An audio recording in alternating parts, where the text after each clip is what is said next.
We'll get to them. Mhm. Next one is gnomes, which is one of my favorite races. Starting off with their gnome traits. And you'll see why they're my favorite because I play Artificer. The ability score increase is the Artificer's 1, intelligence score by 2. They can live 350 to almost 500 years old. It They're it's short. another one that doesn't make sense, where they mature at the same rate humans do, but adult life by around age 40. I don't know. I tend not to try to like argue with fantasy stuff I know because it's just always silly when it says they mature at the same rate as humans, but it takes them 20 extra years to actually like settle down into adult life. It's like, yeah, I don't know. but why? I'm not one to pay attention to age that much. I'm usually Well, just like in age my in D&D 20s. never matters because an entire campaign, even a long form one, never takes place over that long of a time. Yeah, exactly. Age does not come up. Your base walking speed is 25 feet. You get dark vision of 60 feet. And this is one of my favorite things about gnomes is you have advantage on all intelligence, wisdom, and charisma saving throws against magic. That covers a lot of the spells. It does. Almost all of them, to be honest. And Well, definitely, the other big one for damage spells is Dex. yeah, absolutely. But if you were to take Shield Master, Yeah. then you're good. You can speak, read, and write Common and Gnomish. No surprise there. So yeah, this is my perfect class for an artificer. I mean, it's meant to be. Yeah, absolutely. Gnomes are. I feel like when people wrote gnomes in, they're just like, well, how are we gonna make these races, useful because they're so small? Yeah, they're smart. They're good Well, spellcasters. gnomes are basically Santa's elves. Yeah, that's true. They're small elven-like creatures that make stuff. Yeah. So there's a couple sub races. We're not going to go over the mark of scribing gnome because I've never heard of it. It's probably not that common. Tell That me shit's I'm a nerd. tell me I'm wrong if I'm wrong. But we'll start with the deep gnome. You get a dexterity score increased by 1. Um, your age changes. They live 200 to 250 years, and they're adults by 25. If you care about those kind of things, I do. you do. All about age. I don't want to hear anything else about But no, races. I just don't like when the mature rate the same as Okay. humans and the adulthood don't line up. Yes, That's the other thing you I are don't like about it. correct. I think we're at Okay, four now for times. alignment, Okay. you should pronounce that word. Sphere Fnibelum. Sphere Fneblin believe that survival depends on avoiding entanglements with other creatures. So they favor neutral alignments. Whenever races say something like that, I usually just disregard it because I make my character whatever I want it to be. But if you're interested in the lore of it, they favor neutral alignments. if if you're interested in using alignments, I choose my alignments. I just don't base it off the race. I don't choose alignments. I think of a way to play a character and then Yeah, stay consistent in playing it that way. I that's don't true. care about alignment because alignment is the same thing except like if someone looks at your character sheet and like, oh no, you're chaotic neutral. Oh, I better be careful around you. You know, like Yeah, alignments are who another cares? thing we can definitely talk about in another video. Probably a much longer conversation. Sure. Um, yeah, so they also get superior dark vision with a radius of 120 feet and stone camouflage, which I guess I don't know if anyone's used before. If you do use it, that's great. You have an advantage on stealth checks to hide in rocky terrain. I've used it before. You have? How many? One, Once. Nice. I And also just don't play stealthy characters. that's true. You can speak, read, and write Common, Gnomish, and Undercommon because you live underground.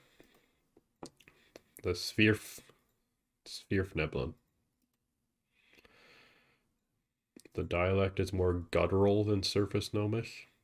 That'll be great for role playing. A guttural Gnomish accent. You should try one right now. I don't even know what guttural would sound like. It'd be like, hello. No, that's not right. No, it's like Gimli. Okay, I don't know how to just speak like Gimli.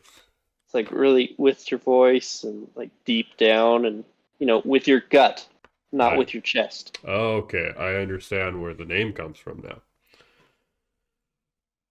So forest gnomes. Ability score increase of dexterity increases by 1.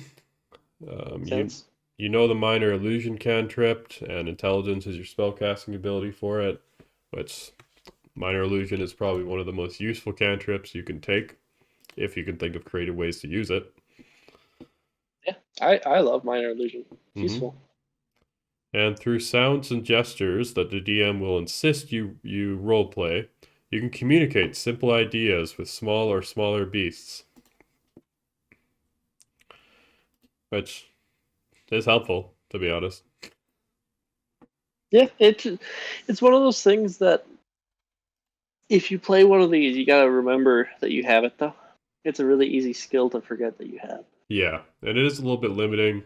That's no surprise there, but Well, a skill like this, it's on the player to remember and ask about it, not on the DM to remember that you have it and bring it up. oh, Because absolutely. it's such a situational thing, it's unfair to expect the DM to remember. Yeah. So the last gnome is the rock gnome. Your constitution score increases by 1. Whenever you make a history check related to magical items, alchemical objects, or technological devices, you can have expertise. Again, they don't explain expertise there. They just say you could double your proficiency bonus. Um, this is super helpful if you need to identify anything, depending on how your Mm. DM is doing the campaign. Yeah, like I ran a campaign recently that is sort of still going. It's just not easy to schedule those people. But the way I play it is if there's a magic item, I'll give it to them and I'll describe what it looks like, not what it does. And if they happen to like tell me like they're gonna hold it, inspect it, and like hang out with it for an hour, they might attune to it, and maybe they could figure out what it does. Or like they used to have a wizard who ended up going off, but he had the identify spell, so then he could actually be useful in that way because he could find out what the magic items were. Yeah, But most campaigns, you find a magic item and the DM says, "Hey, look, you found a flame tongue sword." yeah. So being a rock gnome would absolutely help with that. The Tinker, which this also just adds more to the artificer fantasy. Gives you proficiency with artisans' tools or tinker's tools. Using these tools, you can spend 1 hour and 10 gold worth of materials to construct a tiny clockwork device, which has an AC of 5 and 1 health. It will break after 24 hours, or if you use an action to dismantle it. Um, you can have up to 3 such devices active at a time, and when you create it, you can choose from 3 different options. So you can make a clockwork toy. When placed on the ground, the toy moves 5 feet across the ground on each of your turns in a random direction. It makes noises as appropriate to the creature it represents. So you could use it as a distraction. Could. Yeah, absolutely, you could. Yeah, definitely could. It sounds like it starts making the noises when you put it down, though. So I don't know if that would just give away your position immediately. Well, as a DM, I would have it as like it's a wind up toy, and you have to let go of the wind up. So you could have a mage hand hold That's true. Or just chuck it. Like if it, well, like what? or use string. Yeah. I mean, it'll make sounds in the air after you chuck it, but I mean, once it's on the ground over there, maybe they'll think it's something. I don't know. You can also make a fire starter, which Just a surprisingly lighter. is a lighter. Yeah. You can make a That's it. music box as well that plays a single song at a moderate volume. So most of these are, This one would be a better distraction. yeah, that's true. It's a nice little bit of role play. It's not overpowered at all. I kind of wish that they did a little bit more, but it's not bad. You can't have it do too much though. I know. I feel like I just want to ask for everything from